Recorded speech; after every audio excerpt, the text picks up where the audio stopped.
to the IS. You get the welcome lights popping up.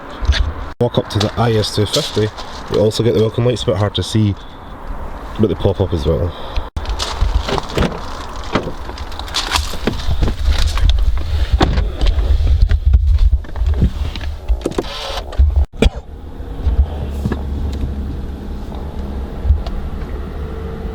So in the similarities in terms of tech, both cars have a backup camera.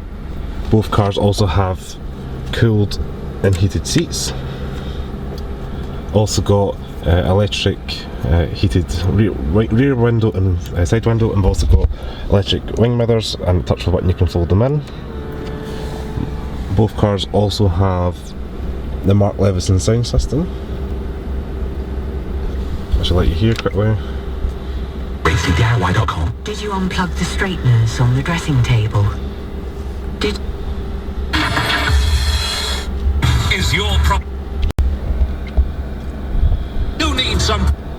I kept the truth to myself, now I'm nothing. You were occupied, I was in the shower, you were unaware, I was fully clothed and you... The sound system here's quite good. You've got the little tweeters up here, and you've got the big speaker in the back there, which I'll show you in a second. I will say storage in the IS 250 is a little bit lacking for cups and things like that, so you've got a little one here. They can get like a takeaway cup, like a McDonald's or a Starbucks hot drink. You've also got a little bit of storage in here. If you lift this up, it's lined with the fuzzy stuff, but I don't know if you want to put a drink in there because you might get it spilled, but you do have your OX cable can get plugged into there. I've also got a wee bit of a charger there, but apart from that there's not really any storage unlike the third generation. The wardrobe ones on the side are quite cool, they pop out like mat pockets. And then the glove box, and so you've got a push button there, and again they've kind of got these little divots there which could act as cup holders if you were kind of desperate and the car wasn't really driving, but as soon as you move off the car, there's cups if they would just go over your passenger. Similar to the Mark III IS, we've got a nice soft lined headlining, so nice and lined with the fuzzy stuff. Being the SE though, this car has got the manually operated dimmer for the window, but you can get that in SEL. I do like the fact you do get push button start, especially on a car of this age and second generation IS. That does come in standard. So just it's kind of like a gated shifter, so all the way down for drive. You can push right for sports if you want to go through the gears, but leave it in the drive and you get the 6-speed automatic gearbox. Move all the way from drive forward to park. Like the third generation, we've also got a foot operated kind of handbrake, foot brake there. You can push start stop button to get the engine off. I do like the fact that the IS 250 mats also say Lexus in them. They are kind of like gold threading, just like kind of gold Lexus emblem that they do. And the seats in the IS 250 are full electric, so you've got your lumbar support on the left, your tilt and back on there, and then you can slide it forward and back, and also lift the seat or lower the seat at a touch of a button. And overall cabin quality is pretty high, especially inside the edge of the car. Got a nice blend of plastics and kind of like brushed plastic, make it look like metal on the door, and you've got a bit of leather material there, and not too bad plastics down here. A couple of Toyota bin parts, such as there and down here. And also while we're down here, you've got your boot release and bonnet release at the front. The seating in the back is a little bit tight in the second generation IS. I'm 5'11" and my knees are kind of backing up against the seat. There is relatively good headroom and probably enough room for 2 and 2. I wouldn't really recommend anybody being in the middle purely because of the transmission hump. But while you're back here, you do have little mat pockets storage there, but you don't have any door bin storage on the doors. It's just completely flush. High quality materials through it, same as the front of the car. And you've got leather as well everywhere. A little armrest with a little bit of storage if you lift up there. And we've got cup holders there.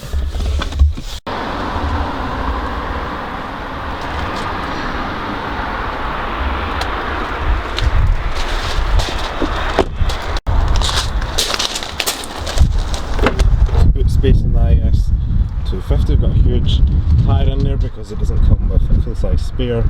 so I thought I'd carry that just for safety reasons, in case I get a flat.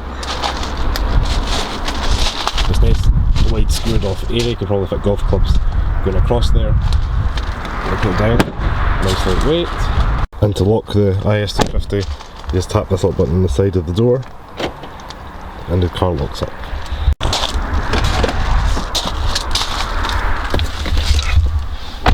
So in the Mark III IS, well this is IS300H, we do have heated and cooled seats like the Mark II. We have heated and cooled seats like the Mark II, but instead of being a scroller wheel, you can push hot or cold touch with a button. It's quite cool. The gear shifter's changed as well, so all the way down for drive, we can have it up for reverse, and again you've got the camera that pops up. The infotainment system is no longer touchscreen, it's now mandated by a little kind of controller mouse, which is quite handy and easy to use. I will say it's a little bit harder to use when you're on the move, but you've also got a Mark Leveson sound system indicated with there, and you've got a subwoofer in the back, and the tweeters have been moved off there, and you've now got more in the door.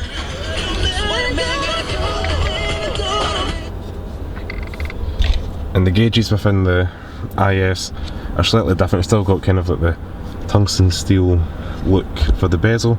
I've got a little LCD display in there that allows you to cycle through more information such as your miles to gallon, your range, energy, lane notifications, things like that. Cruise control's in the same place, it's a Lexus thing, even the RX in front. It's all got down here, just push that button in and then pull down to set. And that's your cruise control activated. And over on the right we've got similar buttons as well, found in all Lexus models and Toyota products. And again, the door lock button is very Toyota-esque, and actually these seat buttons I was surprised to find are actually in the RX as well from 2005, so shows you a part that's continued over. The interior storage, as I mentioned in the IS250, there was lacking. Now we've got two cup holders there, and we've got a bigger drawer bin here, along with what they call it, USB and auxiliary cable input there, and again that's all lined with the fuzzy stuff to prevent any scratching. And again, the glove box button's a bit concealed, so you push that button there, scrolls down, not lined with the fuzzy stuff or anything, it's quite plastic, but there's no cut out for your cups this time. And as you can see, the glove box is filled with wheel and lock nuts and a logbook. We've also got some door bins that are designed slightly different, so they've cut out into the plastic of the door instead of being like a little flap you pull out. And there's actually room for a bottle this time. You can also keep something like your demister pad. And as you can see, the quality of materials is quite high as well, a bit of an upgrade from second generation. Still got the brushed kind of plastic to make it look like metal. Plastic at the top, and then you've got your leather and wood there, and plastic down below. And we've now got a drive mode button, half the reason because this is a hybrid, so you can switch that to sport. You get the gauges popping up, push for normal, and you get your charge, eco and power display. There's the IS250 over there, you've just got a regular tachometer. Got your snow mode, EV mode, etc. Just put the car off.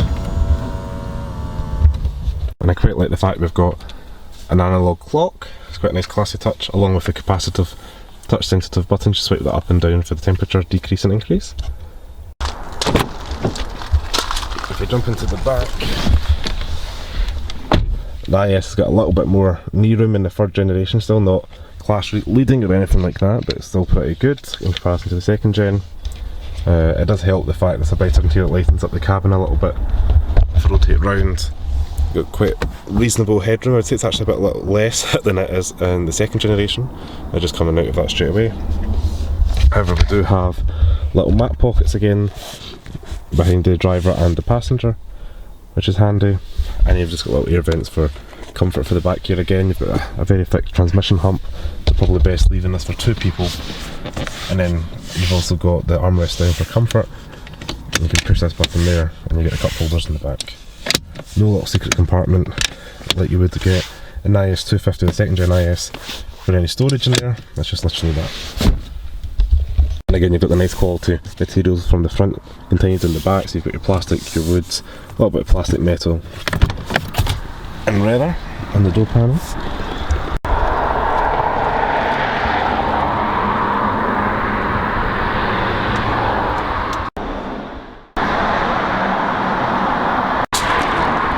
The same as the IS250, right hand side of the boot you can open they boot up. Got a nice squared off area. This time we've got a little bit of a compartment in here for the battery pack.